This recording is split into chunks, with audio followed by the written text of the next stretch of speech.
Salam damai sejahtera saudara terkasih dalam Yesus Kristus. Renungan hari ini diambil dari Kejadian pasal 5 ayat 27 dengan tema Memento Mori. Jadi Metusalah mencapai umur 969 tahun lalu ia mati.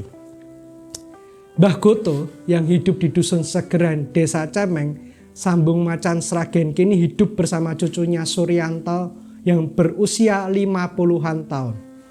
Melihat kalimat tersebut tentu kita berpikir, cucunya berusia 50-an tahun, lalu berapa umur Mbah Goto? Mbah Goto diklaim merupakan manusia tertua di Indonesia, ia lahir tahun 1870 yang berarti kira-kira berusia 146 tahun pada tahun 2016, di mana News Detik menulis artikel tentang manusia tertua.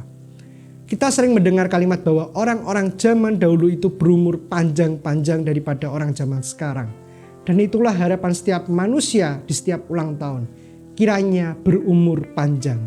Mengapa itu menjadi harapan? Karena kita manusia takut memasuki misteri kematian.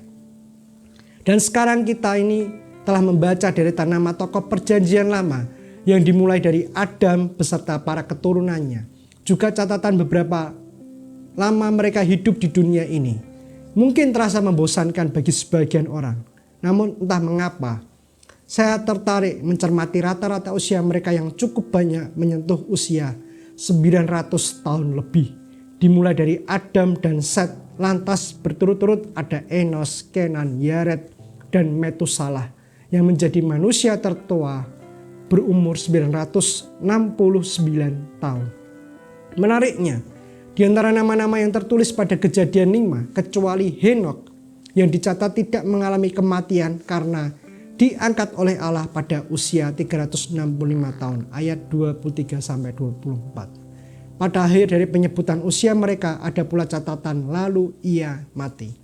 Artinya, selama apapun usia mereka di dunia, ada satu titik di mana maut sebagai akibat dari dosa dan tak bisa mereka hindari. Inilah sisi ketidakberdayaan manusia yang masih berlaku sampai hari ini. Kondisi yang menjadi pengingat yang baik akan kehidupan manusia yang fana, di mana cepat atau lambat kematian akan datang menjemput. Itulah sebabnya nasihat pengkhotbah mengenai hikmat di rumah duka terlihat masih sangat relevan di sepanjang zaman, yang sebaiknya diperhatikan oleh setiap orang yang hidup. Menurut pengkhotbah, pergi ke rumah duka lebih baik daripada ke rumah pesta. Karena di sanalah setiap orang diingatkan akan kesudahan durasi kehidupan yang cepat atau lambat akan mencapai titik klimaks. Lalu seseorang akan kembali ke Sang Pencipta.